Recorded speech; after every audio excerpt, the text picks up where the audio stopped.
Hey, what's going on, everybody? Welcome back to the channel and welcome to my Loki recap video.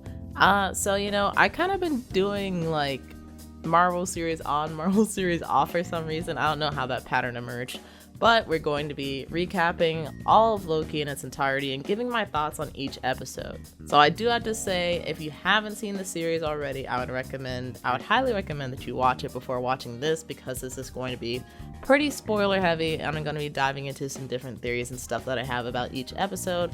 So yeah, watchers beware. So starting with episode number 1, Glorious Purpose, I think that Loki so far has the best start to a Marvel TV series that we've seen yet. WandaVision, once again, I wasn't big on the whole sitcom idea, as like there was really no forward momentum for the story for like the first 3 episodes, so I didn't really like that start. And then Falcon and the Winter Soldier, the pacing throughout that series was off, and so it started kind of weird, even though there's a cool action sequence, but I was like, This one, I was like, oh, okay, like you guys, you got me right away. So the episode starts off in 2012, right after the Battle of New York, where the Avengers are like taking Loki away, and then we see the part in Endgame where Tony drops the Tesseract because of the Hulk having to take the stairs, and so Loki picks it up and he teleports to Mongolia, I believe, or somewhere in the world where he's not supposed to be, and then the TVA shows up. So that's the Time Variance Authority, and so one of the TVA agents' name is B-15, one of my favorite characters in the series. She has 2 other people with him, and she's like, all right, you're coming with me, you did something stupid. And he's like, what? Heck no, I'm not. And she punches him, but she slows him down, so he's going in like 1/10 speed. I don't know, it's like really, really slow. She's like, even though you're going really slow, you're feeling this all in real time. I'm like, oh, okay. So I really like that. I feel like not a lot of characters are so like bold or forward, so I really like that change like right off the bat. So that was something that had me interested. And then so they take Loki to the TVA and they get him into some new clothes. So they like completely vaporize his like Asgardian garb and put him into like an inmate's outfit, like the orange jumpsuit, and they have him sign a contract saying like, is this everything that you've ever said? He's like, what are you talking about? And then like a new page prints out. I thought that was pretty funny, so they add that onto the stack. He's like, okay, sign it. So he signs it and they move on to the next scene. But I do have to say really quick, a lot of people are saying that Loki's journey in the show in general kind of mirrors Thor's journey in, I believe it is Ragnarok, because they both had a change of appearances, and both of them were able to develop their powers. I forget all the other comparisons now all of a sudden. Oh well, change of appearances though, that was a thing. So moving on to the next scene, he has to get into a line to talk to a clerk, and before he can like go through the line, he has to take a ticket. And there was like, I think it's either an intercom or a little TV with Miss Minutes kind of explaining like, make sure you don't forget your ticket, because if you forget, bad things gonna happen. Loki's like, okay, whatever. So a dude who was in front of Loki goes through the line without his ticket. He's like, dude, I don't know why I'm here, what the frick is going on? And he's like, oh, you don't have your ticket? And he just prunes him, and he just like, the dude looks like he's disintegrating. So Loki's like, where's my ticket? So he grabs his ticket, talks to the clerk, and they're like, okay, well, you're gonna go on trial for breaking the laws of time, I think it is, or something along those lines.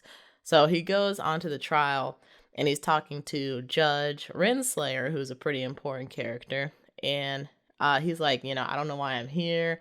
The Avengers are the one that were time traveling, so I just happened to get the Tesseract because of them. And she's like, actually, that was supposed to happen, so that was fine. What you did was not supposed to happen, so that's bad.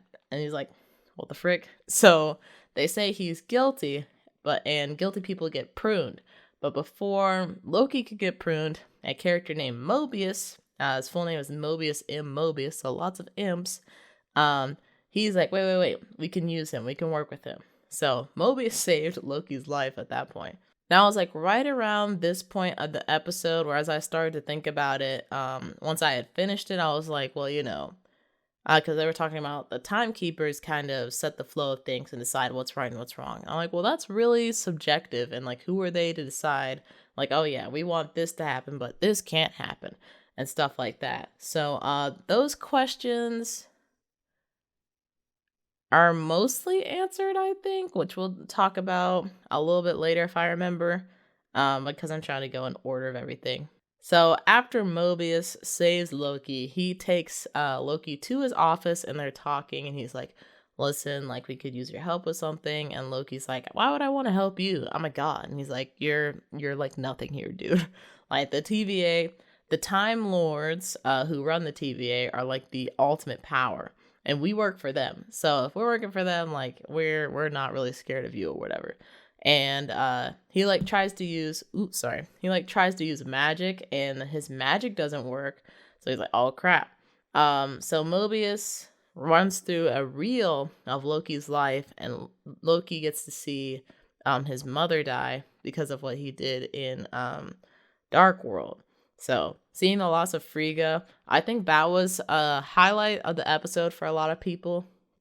Or yeah, I think it was a highlight because you get to see a lot of emotion in Loki's face because Loki loves Frigga a lot, and Tom Hiddleston did a great job in like portraying the pain that it is to realize that not only did your mother die or like one of the only people that you love died, but you were the cause of that. So I think that was a really great moment for that, or for this episode.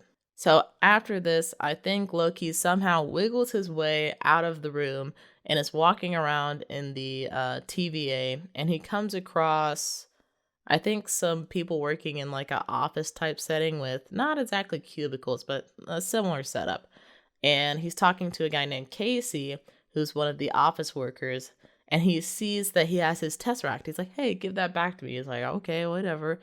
And he's like, we have a bunch of them. He's like, what do you mean? So he opens up the drawer of his desk and there's just like a bunch of like, I think all of the Infinity Stones basically sitting in the in his desk drawer. He's like, why do you have all these? Like, these are so powerful and this doesn't make sense. How could you guys have done this? And he's like, oh, like these are paperweights, showing that, the Infinity Stones have no power there. And I think if I'm remembering this correctly from some other videos that I've seen, the Infinity Stones only have power in the universe that they were created in. So I think a lot of people are leaning on this information to say that the TVA is in the quantum realm, which we still don't know where it is even after the series has ended. But I don't know. That's like the prevailing theory, and I don't see anybody having any evidence against that or disagreeing with it. So I guess we'll go with that for now. So I think as Loki is like looking at all these Infinity Stones, he's like, what the frick is going on? I think B-15 runs into him. She's like, hey, what are you doing here? You're supposed to be in like Mobius's office or something. So she kind of, I think, drags him back in there. And I think Mobius like tries to jump at her or something, but she has the a control for his collar that will rewind time and basically put him back in the position that he was previously in. And somehow Loki's able to get that collar onto B-15 and he just rewinds her out of the room. And so she just goes away and doesn't really run into him after that in the first episode, I don't believe. So Loki's sitting in Mobius's office looking through the rest of the tape of his life, looking for like some kind of highlight reel or something, like, oh, let's see all the great stuff that I did. And he doesn't see that, as we all know, and eventually gets to his death caused by the hands of Thanos. So after that point, he was really sitting on words that Mobius had said to him earlier, like, why are you like this? Like, why do you enjoy hurting people? And why do you use like fear tactics, basically? And so when Mobius finally comes back to his office and sees that Loki is like sitting there kind of depressed, like, damn, what have I done with my life? Or what did I do with my life in the tape? He's like, oh, like, there you are. And Loki's like, I hurt people because I need to use like a gimmick to get people to listen to me and believe that I have power. Otherwise, like, I really don't have any power. And so Mobius is like, yeah, I'm glad you finally learned your lesson. Now help me out with something. So then he's talking about chasing down this other Loki variant that's been killing TVA agents. Because earlier in the episode, when it might be the second time that we see Mobius. I can't remember the order, but Mobius is actually out in the field and he's seen that some TVA agents were killed, and all that's left is a kid who has a bubblegum rapper that's from the future, because I think they went back to like the 1800s or the 1700s.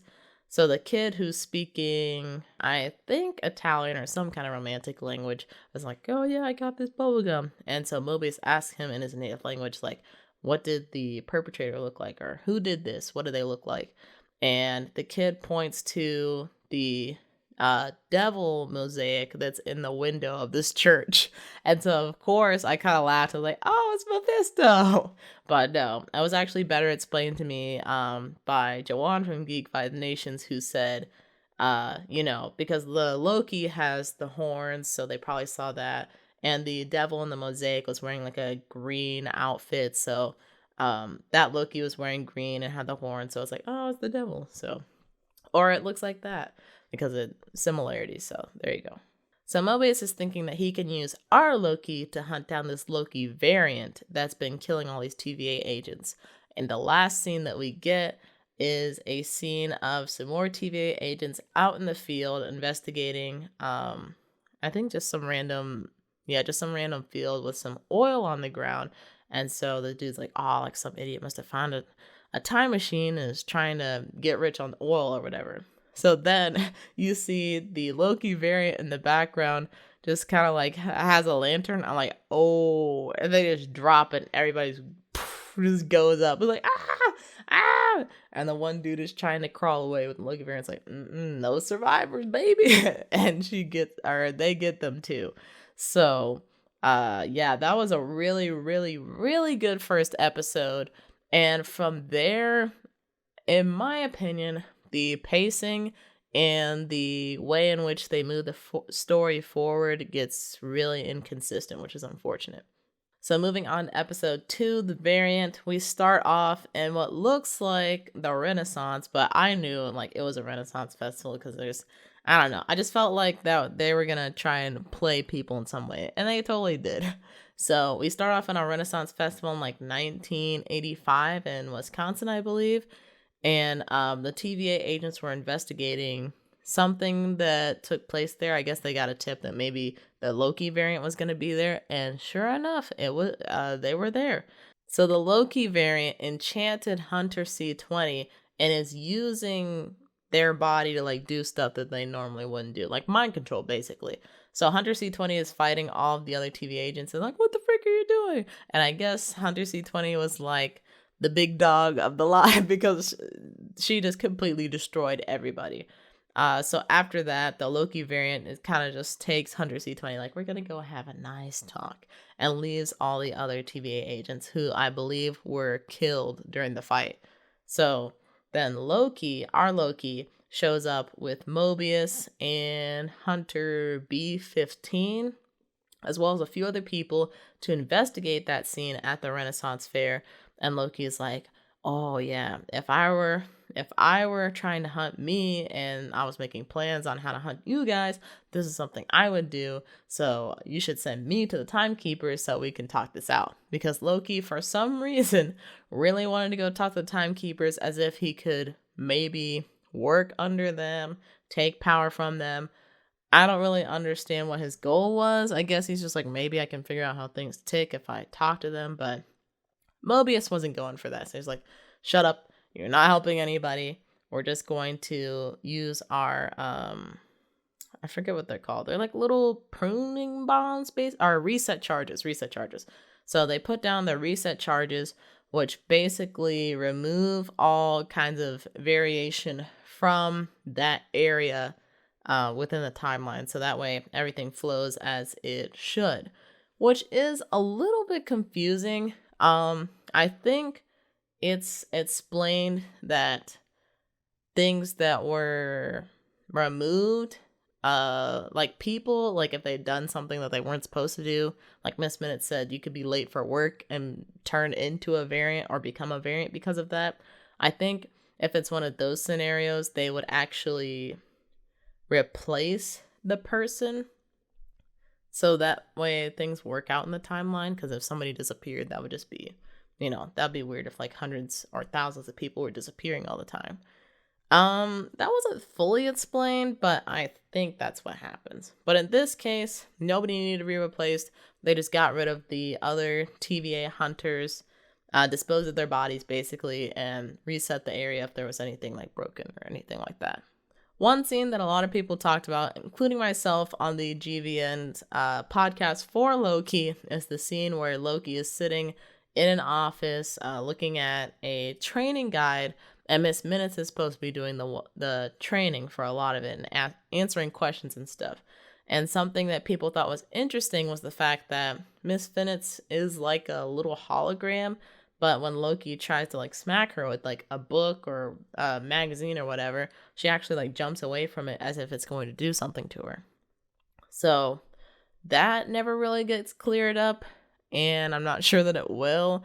Hopefully in season 2? I don't know. So after Loki is like fed up with sitting in this office doing this boring training, he goes to talk to Mobius, and together they're like researching why the variant picks the locations that they pick. And they go based off of the bubblegum that they had, which doesn't go into production until like 2050 or something, I think is what the show says. And Loki figures out that like, oh, well, if you go to a place where everything is going to be reset already, then you can't really make a variation because everything will be destroyed, and who's going to know? Or theoretically, who's going to know? I feel like in some cases that might not work depending on if they're survivors or something like that. But in these cases, everything's pretty simple. So everything just flat out gets destroyed. In apocalyptic events. As Loki is looking through apocalyptic events, he does see the destruction of Asgard, and he gets a little bit sad again. And you hear that same theme that was playing when he was thinking of his mother and having like this really emotional moment. So I guess that's like Loki's like, I'm having some real heavy thoughts song.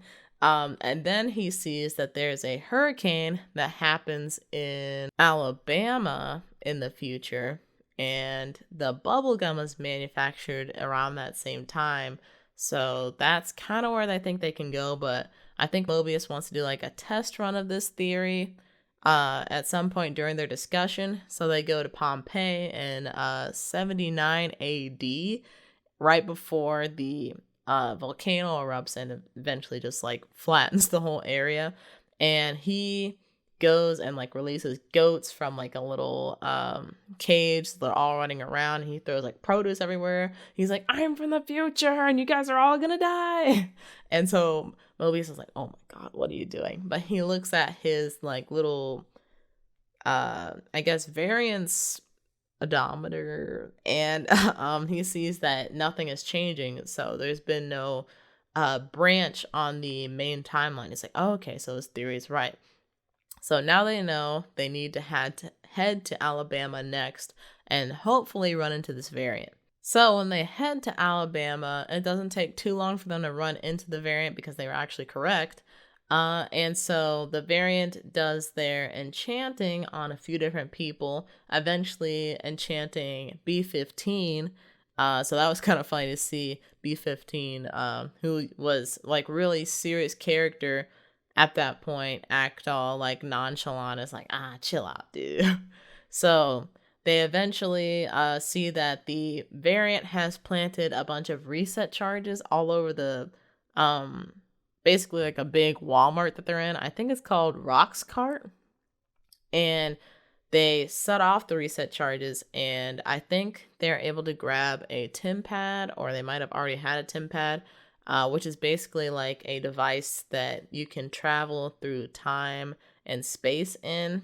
And in this case, the variant Loki goes to the TVA once they figure out where the TVA is, or from C20, because they were able to get that information. But before the variant goes, we do figure out that it is a female Loki that we're hunting. So the female Loki goes through the TemPad door, and then Loki, who was on a mission with Mobius, and B-15, who was a little out of it at the time because they'd just been enchanted, he looks back and is like, sorry, bro, and leaves Mobius behind. And that is the end of episode 2. So episode 2 is kind of a slow burn for me. Although I do think the things in the story were progressing at a pretty good rate.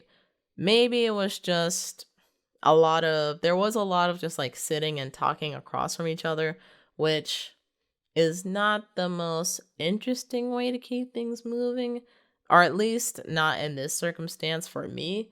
But towards the end, it really starts to pick up where you meet the other variant and you see all the reset charges and stuff go off. So that was cool. Something that I don't understand, which wasn't explained clearly enough, if it was explained, is the idea of planting different reset charges in different times in history and having it actually do something.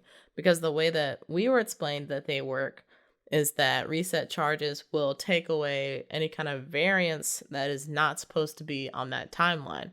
So if we're sending these things to places where there's probably not any variance, then I don't understand why they actually did something.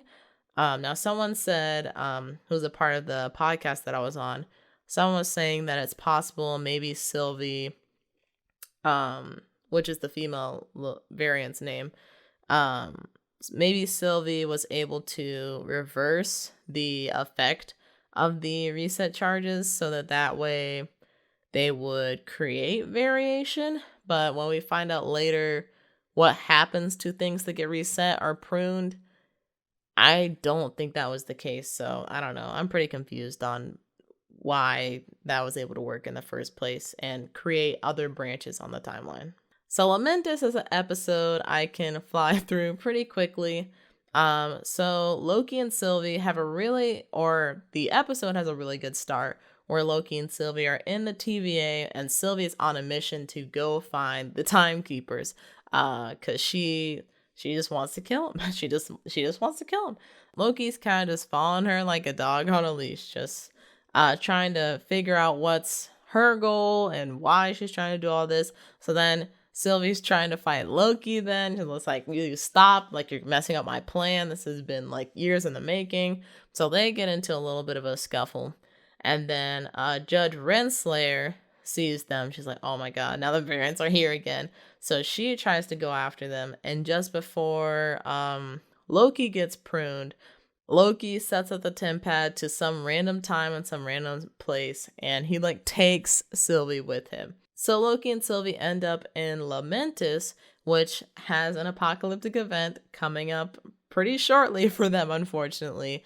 So they have to try and figure a way to get off of the planet.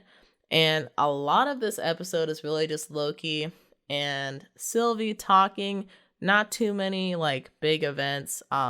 There's kind of a funny event where they're trying to get on a train that's supposed to take them off of the planet so that they can survive. And Loki gets drunk and starts singing in Asgardian, which we have never heard before. So that was interesting to hear. And he's also talking about love to her and all this other stuff. So I'm like, oh, he's kind of feeling her a little bit, isn't he? But of course, things have to go wrong. Loki falls off of the train, and then Sylvie follows him because he has the TemPad, which had died at the beginning of the episode. Then they see that the TemPad is crushed, and like, great. Now we have to figure out like a physical way to get off this planet instead of trying to charge that. So then we get to a really nice sequence that looks like it was taken all in one shot, but there are a little bits and pieces that were edited, which was really smooth. It was probably the highlight of the episode, unfortunately for me, which was the very end.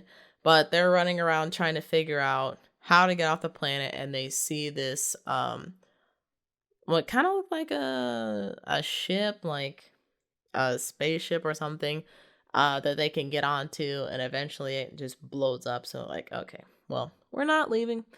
We gonna die. So Loki's just sitting there looking at it like, oh no, like that was our way off. And Sylvie's just like, All right, I'm gonna go sit down somewhere.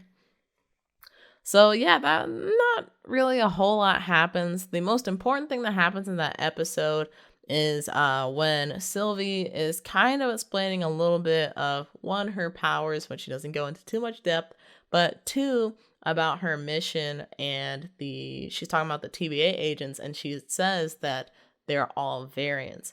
And we didn't know that before. So that was like the one kernel of knowledge that I can hang on to for that episode.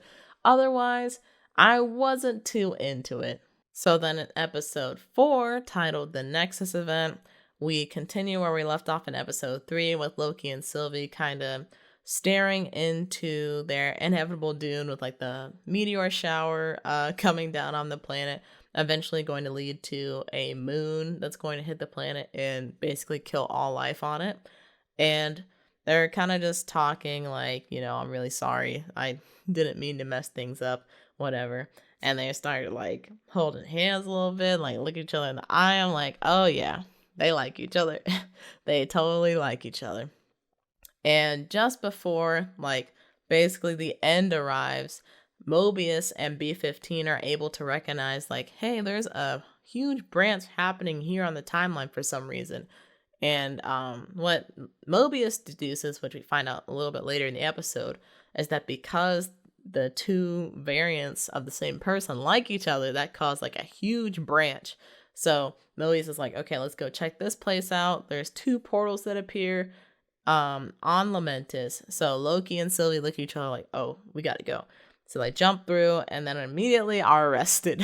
So Loki is taken to Mobius's office and Sylvie is taken to Renslayer's office, which we later understand that Renslayer originally brought Sylvie to the TVA. But when Mobius is talking to Loki, it's like, why'd you stab me in the back? I thought we had like some kind of understanding. Like, you're not the god of mischief. And Loki's like, what? I'm the god of backstabbing. I'm the god of betraying people, blah, blah, blah. All this other stuff he's probably heard a million times. So Mobius sends him into a room that has a time loop. And there we get to see Sif again for the first time in like, I don't know how many movies. Honestly, I did not remember her. I have to confess. I did not remember that she was in some of the Thor movies, but she was. People were looking forward to seeing her, so I'm happy that people got to see her again. But Loki is going through this loop where he just cut Siv's hair while she was asleep as a prank. And so obviously she walks out angry and she's like, you freaking jerk. I forget what she says, but she says it multiple times because she goes up to Loki, she says her insults, she kicks him in the nuts, punches him in the face, and then leaves. And Loki's like, oh, okay, that really hurt. But you know what? You know what I did after this? I had a nice hot bath and drank some wine and never thought about it again. And then Siv walks into the room again. He's like, oh no. So we see that repeat, I think like 4 or 5 times in the episode. And Mobius finally shows up. He's like, oh, thank God. Get me out of here. Get me out of here now. So then they're talking like, okay, Mobius is like, Loki, what caused that Nexus event? What did you guys do? He's like, I'm not telling you anything because as soon as I tell you something, you're just going to prune me and get rid of me. He's like, oh, okay, so you can go back in the loop. And he's like, wait. Let's talk about this for a second. So one of the things that Loki said to Mobius before entering the time loop is that the TVA was lying to him. So when Mobius finally pulls Loki out of the time loop, he asks him what he meant by that. And at this point in the show, we had already seen that Mobius, although he was really faithful, or he like heavily believes in the Time Lords and that the TVA is doing the right thing, he often asks Ravonna or Renslayer while they're having like their individual talks, like, how come nobody's ever seen the Timekeepers? I've never seen them. Can I meet them? So although he believes it, he has wavering faith. So when Loki brings this up to him, he wants to investigate further. Like, what are you talking about? So Loki tells him, like, listen, man, you guys are all variants. So of course, Mobius doesn't believe Loki because, he's a liar. He's betrayed him before. It's like, it's not going to work. But he does say that Sylvie has already been pruned. And so Loki is kind of like trying to compose himself. He's like, oh, I see. Good riddance. And you clearly see it's affecting him a lot. So Mobius is like, wow, you really care about your girlfriend. And Loki's like, well, is she pruned or not? Is she dead or not? And he's like, no, dude, it's fine. It's whatever. And he's like, I didn't know you cared that much about her. So I think that's when Mobius starts to piece together, like, oh, maybe that next event was the fact that the two Loki variants were getting so close to each other. So then Loki, after imparting his truth, is being sent back into the time loop to marinate a little bit more, I guess. And before he goes, Loki's like, I can accept the fact that you had lied to me about Sylvie or whatever, but I can't accept that you would lie to yourself. And I'm like, ooh, that was pretty heavy. So he goes into the time loop, and Mobius is just sitting there thinking like, what if he's right? What if he's right? So he goes to talk to Renslayer, who knows, she's basically the head person within the TVA other than the Time Lords themselves. It doesn't seem like anybody else really has this position.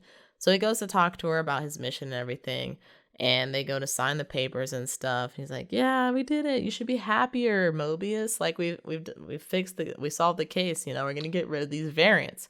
And Mobius is like, "Yeah, I'm happy, whatever. But why won't you let me talk to Sylvie? Why don't you let me talk to the other Loki variant?" She's like, "I don't want you talking to them because they're dangerous. I'm trying to protect you here." And he kind of pushes her again about the subject. She's like, "Listen, I don't want to throw away our years of friendship." And she keeps pushing that friend word onto him. And I'm like, dang. Because it does not seem like Mobius likes her as a friend at all. So dang, we just got two friend zones in the same episode. Because Sylvie didn't look like she was necessarily feeling Loki in a romantic way back on Lamentus. And now Mobius is getting shut down. I'm like, I feel bad for my boys.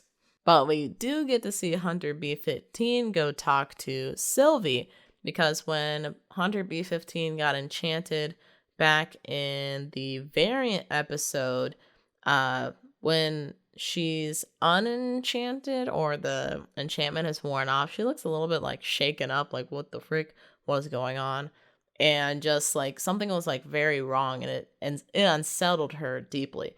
So she goes to talk to Sylvie, and she's like, "Those things that I saw in my head, what did you do? What did you put in my head?" And Sylvie's like, "I can't make memories. I can only use what's there." So Sylvie gets another person to figure out oh, the TVA agents are variants. And the lady that plays Hunter B-15 does a really good job because she takes Sylvie back to the rocks cart so they can talk alone and not within the TVA where people could possibly be listening. And she asks Sylvie to enchant her again. So Sylvie touches her and enchants her again so she can see those memories. And she is standing in the rain, but you could definitely tell she was crying. I'm like, ooh, that's some good acting right there. So when she opens her eyes, she's like, "I looked happy. I looked like I was enjoying my life." Which she got snatched out of. So then, you could kind of see a fire line under her, and she was going to be on a mission. But back to Mobius and Renslayer. So another question that Mobius asks her is, what happened to C20, which is the first TVA hunter that Sylvie enchants. And Renslayer is like, she's you can't go see her, whatever, you can't talk to her. And Mobius is like, "Why? What's up? What's wrong with her?" And so Renslayer's just like, she's dead, okay? And Mobius is like, "Well, why is she dead? What happened? She was shaken up, but she was fine when we first found her, because she was also in the rocks cart, just kind of once again B-15 was. She was shaken up by the enchantment." She's like, "They're real. They're real." It's just saying that over and over again. So Renslayer lies to Mobius and says the enchantment was or whatever Sylvie did to C20 was a lot worse than we imagined. She got much worse after the last time that you saw her, basically. So trying to sell a really bad lie, in my opinion. So Mobius, before he leaves Renslayer's office, he like finishes his drink. He's like, "Oh, I gotta go." She's like, "Oh, only one drink." He's like, "I think I had two, right? Or I don't know." So he takes Renslayer's tin pad. He like switches them while she's looking at one of her trophies that's on her wall, and then he like gets out of there. So he goes to the library area to look at a recording that was of C20. And C20 is talking in front of, it looks like she's in the stands next to where the judge sits in the court. And she's saying, like, "I know what I saw. Those were real memories. We all have lived on Earth. We're all variants." And she keeps saying that over and over. And then you hear someone on the tape like, "Calm down." She's like, "Calm down." Like, "No, I'm not going to calm down." And then Renslayer's like, "All right, that's a wrap. Cut it." And that's probably where Renslayer, in fact, probably killed C20 to keep her quiet. Either that or pruned her. I don't know. We don't really see her anymore in the series, so I think she probably killed her. So Mobius is like, "Not my baby, no, she's bad." So then he goes to find Loki, who's been in the time loop and is just super salty at this point. Like, "Go ahead, just loop it again." So Mobius shows up and he's like, "Loki, do you really care about Sylvie?" And of course, Loki, trying to be all dodgy and not really admit to his feelings, he's like, "Oh, I don't really care about her." He's like, "No, I'm being serious. Listen, you're capable of doing good things, in case nobody's ever told you that. I want to take down the TVA because I figured out they lied to me. You were right. We're all variants. We need to shut this down." So Mobius and Loki leave the time loop. And of course, who's standing there waiting for them other than Renslayer? And so Mobius is trying to play it cool, like, "Oh, hey, what's up? Why are you here?" And Renslayer's like, "I think you have something of mine." He's like, "Oh yeah, this. I just realized I had it. Here you go." So he hands it over to one of the TVA hunters. And then I think the next thing Mobius says is, I think he figures out, just based on the look that Renslayer is giving him, like he's not going to make it out of this. So in an earlier conversation, she asks him if there was any place, any time that you would want to go. Where would you go? And he initially says, "I like being right here with you." And I'm like, "Oh yeah. He's trying to get his Mac on," but of course he got denied after that. So then Mobius is thinking about that conversation they had earlier, and he says, "You know where I would want to be? I want to go be with my family that I probably had. Maybe I had a jet ski." And I'm like, "Oh no." So as soon as he mentioned that jet ski, I knew it was done. It was a wrap. So Mobius gets pruned, and Loki's like, "What my friend? No, we just made up." So then Renslayer takes Loki and Sylvie to go see the timekeepers finally. She's like, I don't really understand why she does this, because they're going to end up being pruned anyway. But I guess, I don't know. I have no idea why she does it, but she brings them to the timekeepers, and you see these three figures from afar. Once they like finally get down to the basement, but as they get closer, you kind of see things that look like animatronics. So one of the prevailing theories, which was correct, of the series was that the timekeepers aren't actually real, and it's kind of like a Wizard of Oz situation where somebody else is behind the curtain controlling everything. And in this case, there were three different animatronics that were kind of acting as the one like grand or big wizard.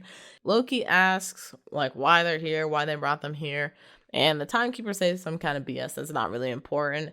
So then Hunter B-15 shows up out of nowhere and is able to deactivate the collars that they have on them that we saw earlier, make people go back to a place that they were in time. So now that they're able to do that, they don't have to just stay in one place. They can actually move and they can attack. So a whole bunch of TVA agents plus Renslayer get into a fight with Loki and Sylvie. And Sylvie and Renslayer kind of have like a one-on-one, since we find out while they're on the elevator down to where the Time Lords are, or the supposed Time Lords, that Renslayer and Sylvie had some history. Renslayer was actually a TVA hunter when she took Sylvie from her timeline and brought her into the TVA because she had done something. And so we still have no idea what it was. And that's exactly what Sylvie was asking while they were going down the elevator. Like, what was my Nexus event? What did I do wrong? And Renslayer just kind of smiles like, I don't remember. I'm like, oh, you gonna die later. You are gonna die. So as they're fighting, I'm thinking this is Sylvie's chance to finally just like end Renslayer. And she like knocks her out with a punch, I think. And she has one of the pruning sticks that has like a sharp end. And then there's like the end that vaporizes you, basically. Does nothing. It does absolutely nothing to Renslayer. I'm like, why? Why? What's up with that? So she instead takes the stick, throws it at one of the Time Lords, and the head falls off and rolls down in front of them. And they see that there are a whole bunch of wires and metal and all kinds of stuff sticking out of the head. So they were animatronics. So the other two just kind of start laughing, like, oh, ha, ha, ha, ha, ha. And they like wind down and turn off. And something that I didn't notice the first couple times watching the episode, but I heard in someone else's like Easter egg video, was that when the robots wind down, they say like, see you soon. So like, weird. Okay then. So after like, it seems like the fighting is over, Loki is trying to consult Sylvie because, she's killed the Time Lords, or she thought she was killing the Time Lords. Turns out they're fake. So she's like, what do we do now? I don't know like what else to do, where to go. Loki's like, don't worry, it's going to be okay. We're going to figure things out. And then Loki starts to get that look in his eye like, oh, I got to tell you something, by the way. So he's like, Sylvie, I have to tell you something. This is kind of hard for me. I'm not used to doing this. And then just as the words are starting to come out of his mouth, Renslayer prunes him in the back and he just starts slowly disintegrating. So then Sylvie is just kind of like in shock for a moment, but then is able to, I think, get the pruning stick from Renslayer. She's like, you're going to tell me everything you know. And that's where the episode ends. So that one, the episode 4, I think is probably my favorite episode of the Loki series. It had action. It really pushed the story forward, which I was liking. And I thought the pacing was pretty good. The last thing we see from episode 4 is a mid-credit scene where Loki wakes up somewhere. So like, oh, he didn't die. Well, I mean, he probably wouldn't have died because it's his show. But, it's good to see that we don't have to go through that again. So Loki wakes up to see other Loki variants in front of him. So there's a classic Loki, which is a Loki wearing a costume, a comic book accurate costume. There's a kid Loki, an alligator Loki, and what was titled as Boastful Loki, which was a Loki with a makeshift Mjolnir. And he seemed like, if you thought the regular Loki was full of himself, Boastful Loki, he had a lot to share the next episode. So then moving on to episode 5, Journey into the Mystery, which I was like, about. We resume where we left off in the mid-credit scene, or that scene kind of plays again. So we see that Loki has survived and he's sitting in front of other Loki variants. So these variants kind of introduce themselves very quickly, and I'm like, okay, we need to get out of here or we're going to die. And they point to Goliath, which is basically a big purple cloud monster that is able to devour like basically anything in its path. So they go down to this secret base and start talking, and while that's happening, we get to look back to Sylvie and Renslayer having this conversation about just trying to figure out what's going on. So Sylvie, for some reason, was very trusting of Renslayer and was thinking that Renslayer was going to feed her like all the information that she wanted. So they end up back in the courtroom somehow. They leave the Time Lord's chambers, and Renslayer has Miss Minutes looking up the different files that Sylvie is asking for. And really, the only piece of information that Miss Minutes is able to give us is where Loki went. Because Renslayer is like, wait, don't kill me. Loki's still alive, and I can tell you how to get to him, or I can tell you where he is. So, Miss Minutes explains that Loki ended up in the void, which is basically at the end of time, I believe she said. So at the end of the timeline, you can't create any more variation or anything like that.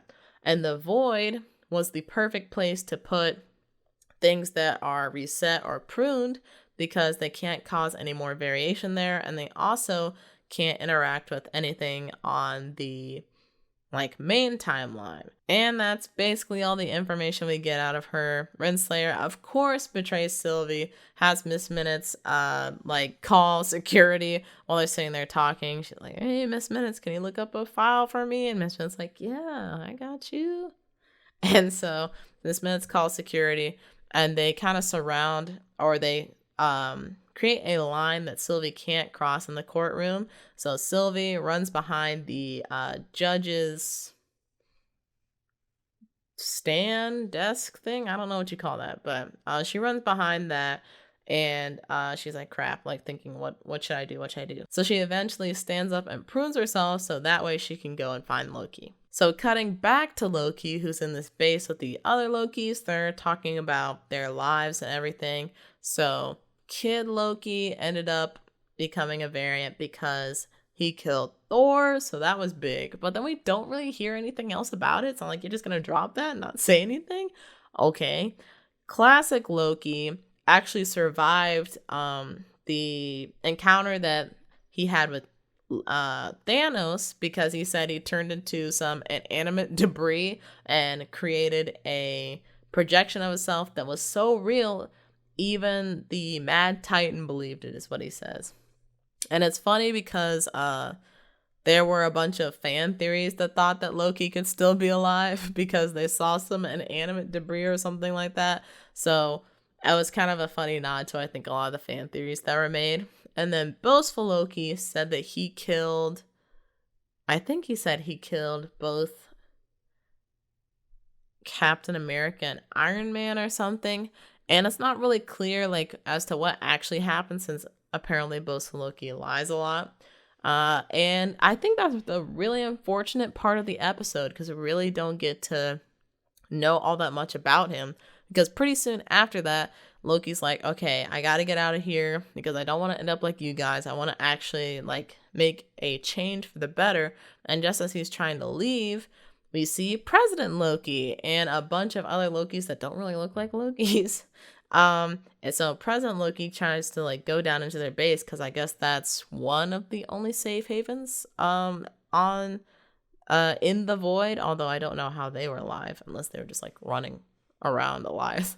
But Boastful Loki tries to threaten Kid Loki, who was supposedly running things because he killed Thor, assumedly, which is assumed. And then President Loki turns on Boastful Loki, and then we see a whole bunch of other Lokis turn on President Loki. So you see that Lokis can't be trusted even amongst themselves.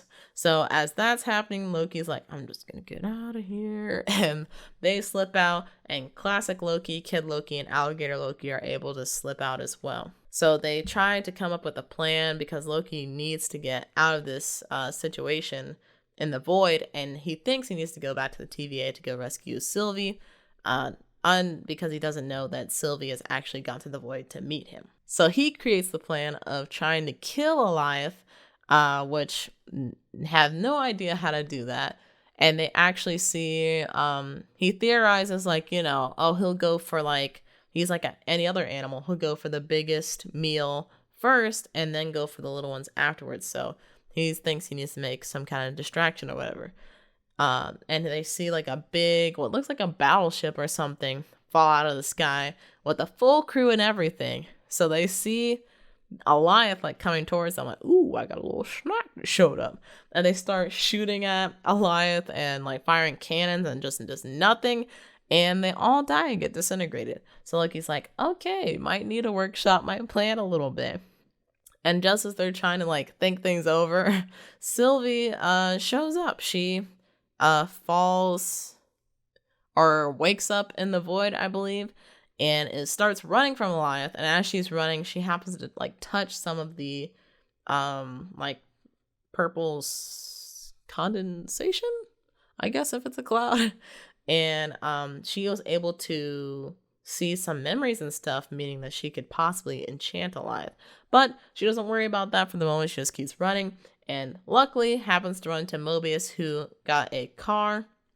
So they drive away and eventually meet Loki with the other Loki variants. So as Mobius, Classic Loki, Kid Loki, and Alligator Loki are discussing something, although, Alligator Loki wasn't taking too much a part of that, Loki and Sylvie are kind of sitting on the lawn together, just like talking, like, oh, this could be the end. Yeah, you're right, it could be.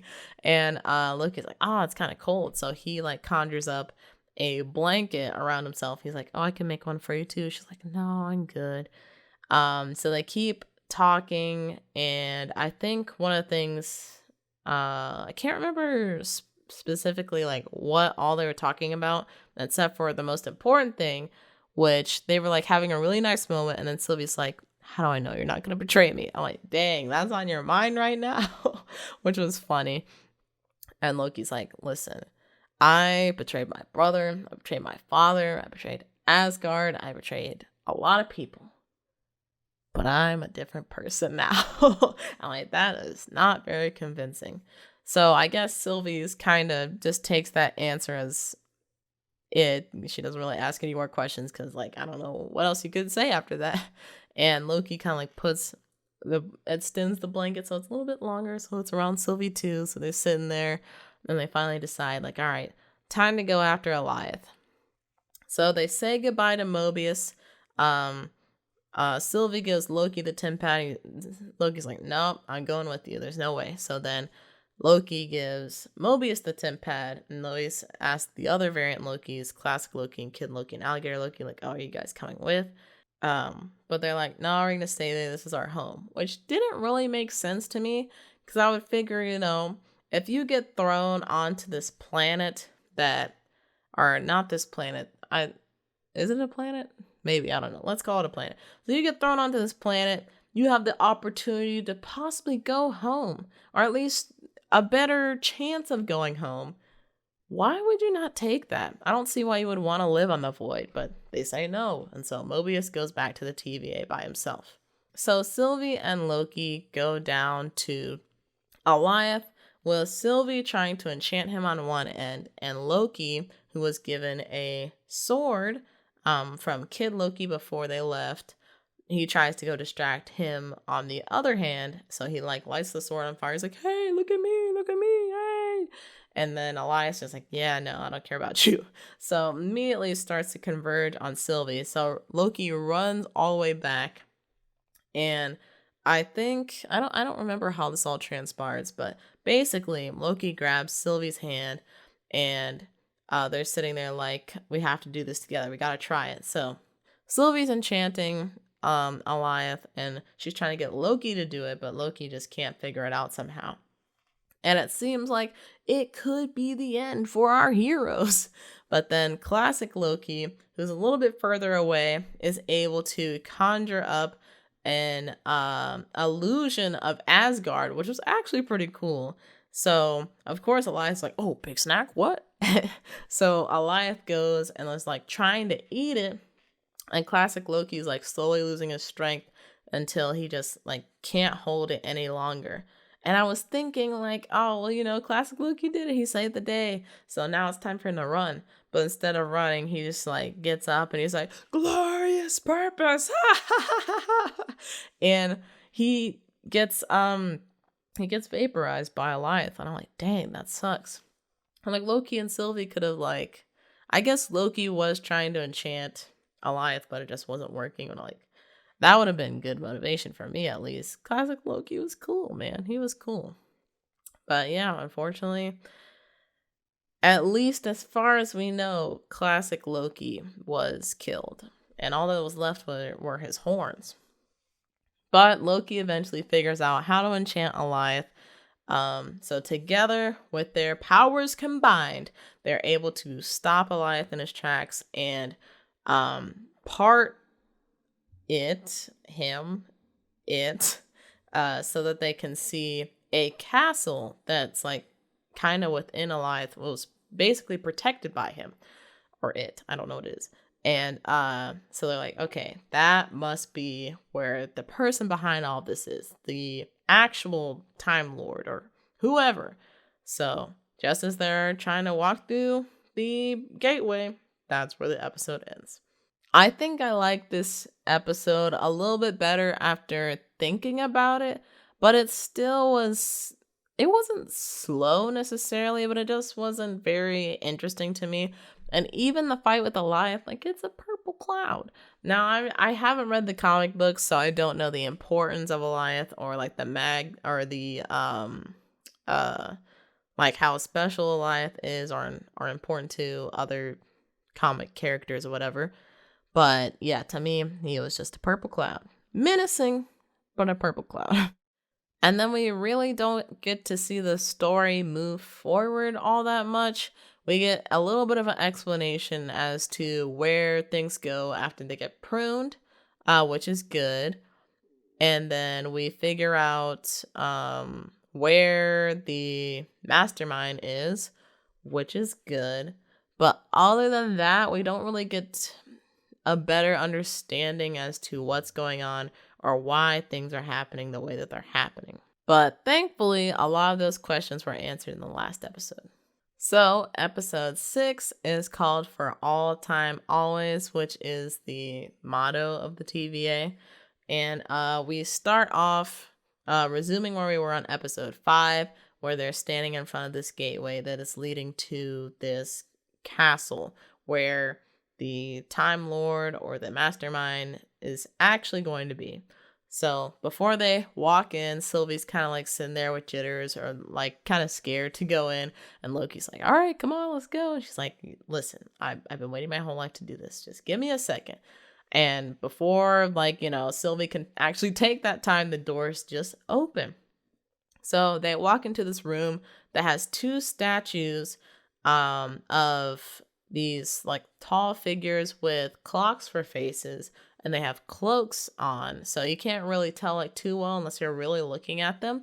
But we don't really know what the meaning behind that is quite yet. But as they walk further, they kind of see this I forget what it's called, but it's some, I want to say, Chinese pottery technique of like if something is broken, they kind of put it back together with like a gold like clay solution. I don't know how you put pottery back together, but you can tell like the cracks of like where things were mended back together, they're like gold.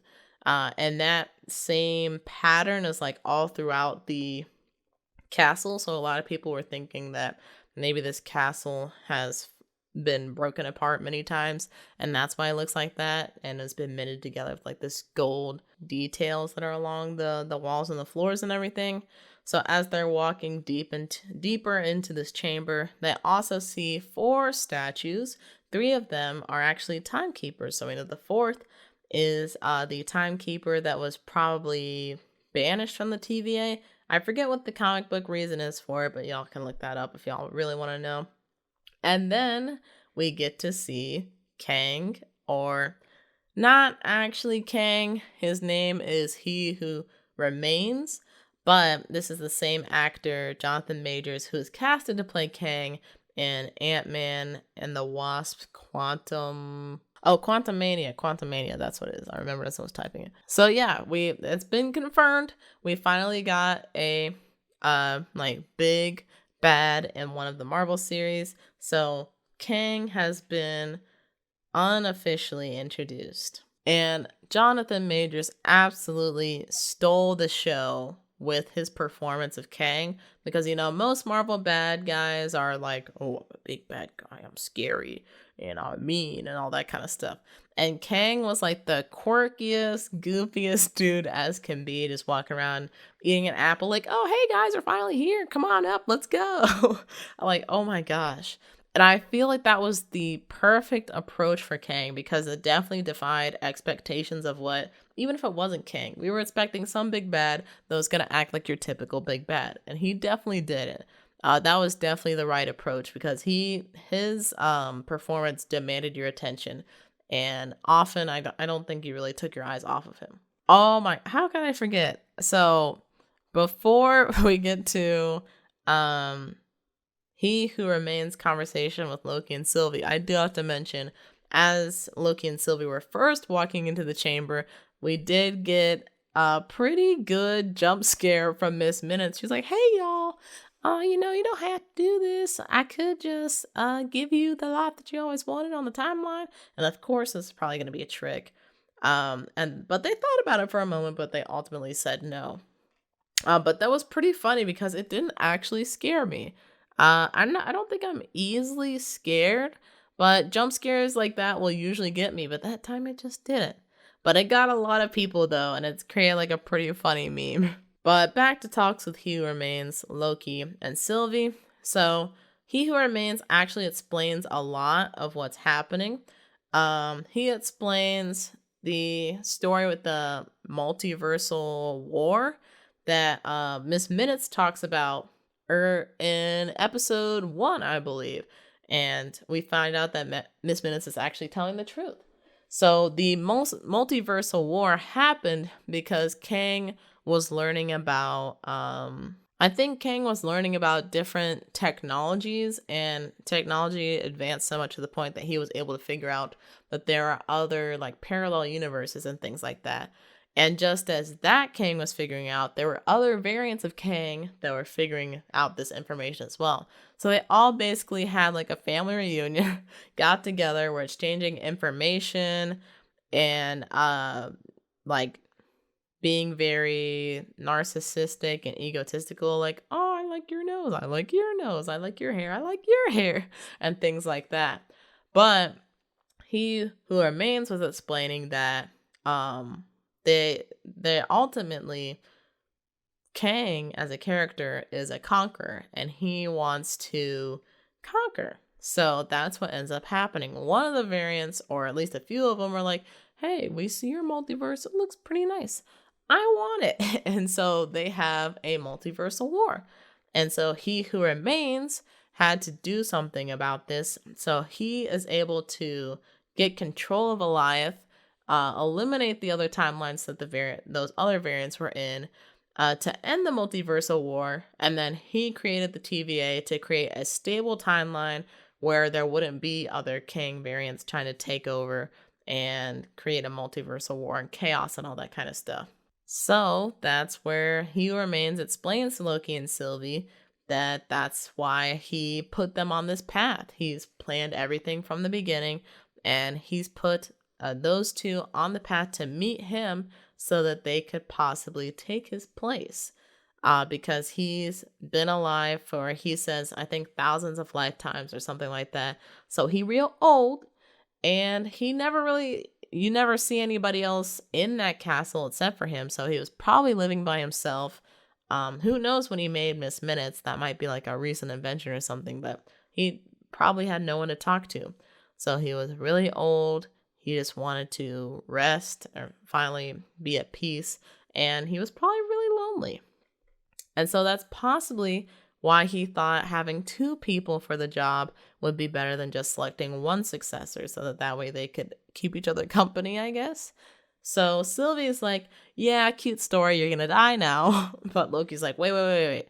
Listen to him. Because if he's right, then there are variants way worse than this dude, and it's just gonna be bad news for everybody. So this actually ends up in Loki and Sylvie having a fight, and Loki actually puts his life on the line for He Who Remains, putting his body in front of Sylvie's blade, like right here. So he easily could have died if she didn't have more self-control. And Loki's like, please just listen to me. Like, we don't have to do this. This feels like a bad decision, which was surprising because Loki, you wouldn't expect him to try and make the right decision, but you would expect him to try and take power, take the throne, and that's of course what Sylvie assumes. He's like, that's not about this. So Loki's like, listen, I just want you to be okay. I just want you to be okay. He wanted to end it there, but he's just like, I just gotta keep it going just in case. So Loki and Sylvie kind of look at each other for a moment, and then Sylvie kisses Loki actually, so I'm like, so she felt it too. But then she takes He Who Remains is like TemPad like watch, pushes Loki through the portal, and Loki flies back into the TVA. So Loki's like, oh no, what? And that was pretty sad. So even though Loki technically didn't get rejected, he still got used, and that is not a good feeling. So they cut back to Sylvie, who's sitting there talking to He Who Remains, and he's like, well, like I said, you do this, there are worse versions of me that are going to show up. And even if you kill me, we're going to end up right back here again. And of course, Sylvie's like, yeah, well, shut up, and kills him. And so as he's dying, he's just like, see you soon. So there it was. He says that, see you soon again. So then Sylvie just kind of collapses to the ground, sitting there, probably with a whole wave of emotions, including like just that kiss with Loki. And we switch back to Loki. Loki kind of like gets up like, dang, my heart hurts a little bit. But he tries to go talk to his friend Mobius, like maybe we can figure something out. Listen, there's this guy that's coming. He has really bad variants that are probably going to do bad things to the universe. And Mobius turns to him and he's like, oh, are you from analytics? Like, slow down. What are you talking about? And Loki's like, huh? And Mobius like, I don't know who you are. And Hunter B-15 is there with them too. And she's like, I don't know who you are either. But does he really expect us to prune all these branches? So that was our first hint that the timeline has been altered in some way. So then Loki is just like, what the frick is going on? Why doesn't Mobius know I am? So he's looking around and he looks to an area where he usually sees statues of the Timekeepers, and you just see a statue of Kang in a comic book accurate costume. So it probably is just Kang, not He Who Remains or something else, unless he has a different name he goes by. But yeah, that is where the series ends off, and the mid-credit scene confirms that season 2 is coming out, even though we already knew that. So I was a little salty seeing that. So one thing that we don't get answered from the show is what's happening with Ravonna or Renslayer, because she asked for files at some point during the middle of the show in regards to like who the mastermind is, and Miss Minutes is like, yeah, I'm not gonna give you that, but here. He said that you could use these instead. She's like, what? So she looks at it, and I guess she gets some kind of information as to like a location that she can go to or something, because later on in the episode, Mobius meets up with her. He's like, hey, I'm back. Remember me? You pruned me. And he's talking with her like, why don't we just take all this down? Like, the Time Wars aren't real, blah, blah, blah. She's like, listen, the guy who's out there, he's real. I need to talk to him. He's the only one that has free will. And so she ends up leaving through a portal created by TemPad, and then we never hear anything else about it in the episode. Not even in the end credits scene, which I was expecting, like, we'd at least get a little something, but absolutely nothing. So that, I think, was I don't want to say downer, but something that I was frustrated that we didn't get to see in the last episode of the season. Of course, we already know there's going to be season 2, so maybe that's going to be a bigger plot line than I'm thinking, so they have to save it. But it would have been nice to get some kind of direction or hint as to like where she went, what she read, or like in what way He Who Remains wanted her to communicate with most likely Kang, since she is supposed to be the love of Kang's life at some point. But yeah, other than that, I thought this was a pretty good episode. But as far as it being like a season finale, it was good, but I think it could have been better in some way. I don't know. Maybe if I could have learned more about Ravonna, or I'm not really sure what they could have done, but it was not as epic as I feel it could have been. Which I think this series was also possibly affected by COVID, since they did have to split the seasons up unexpectedly. I think this was going to be a 12-part series at some point. Don't quote me on that, but I think that is what I heard. But overall, I think the series was pretty good, although I think WandaVision is probably still my favorite series out of all of these, even with like having to go through those first 3 episodes that really nothing was happening. I think I still enjoyed that series a little bit more. Loki had some pacing issues that really kind of hurt the series for me, especially during episode 3. And yeah, I think 3 is the one that hurt the most. Because 5, I think the pace was all right, but I just wasn't really too interested in what was happening. Oh yeah, and one other thing I forgot to say about episode 5 was that I was disappointed we didn't get to see more of the other Loki variants, because we get to see President Loki and the Lokis that were following him for maybe 5-7 minutes at the most, until they like have a fight and then our Loki leaves.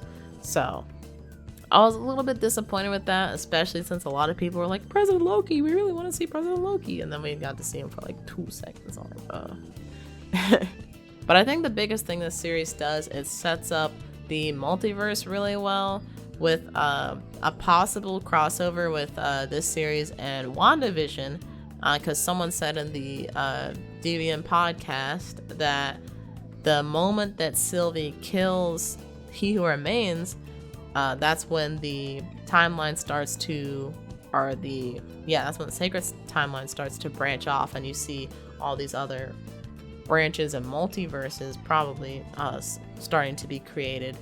And that's probably when Wanda, at the end of WandaVision, was able to hear her kids and was able to pinpoint where they were.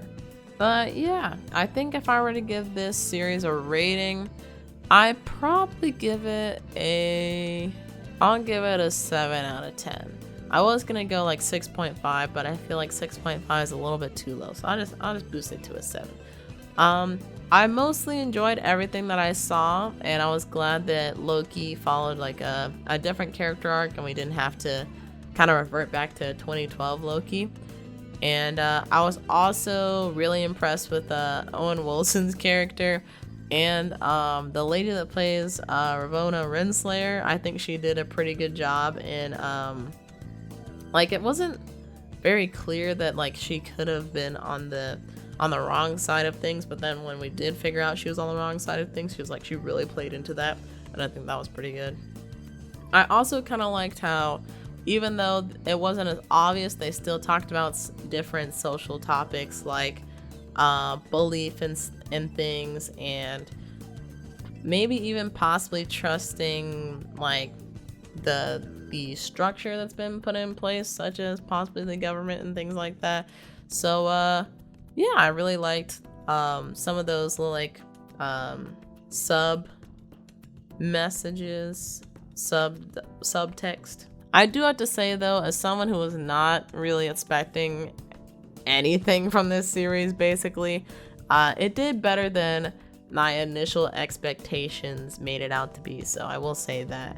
But the show that I am definitely looking forward to, which I'm hoping will not disappoint, is What If. What If had me intrigued from the very first trailer that they put out. So I'm hoping that it does it justice, and that we possibly see some different like multiversal things that could maybe play out in the MCU later on. But yeah, what did you guys think of Loki? Did you guys really like it? Did you not like it? And what were your favorite parts, favorite episodes, and maybe episodes that you didn't like as much? And do you guys think that these Marvel series are suffering from pacing issues? Because I feel like all of them kind of have their own weird pacing in some ways. But yeah, I think that's it for me. So make sure to hit the like button if you guys enjoyed this video, and subscribe so that you can get updates on any new videos that I post. And I will see you guys in the next video. So I hope you have a nice evening or your night, or enjoy it. See you next time.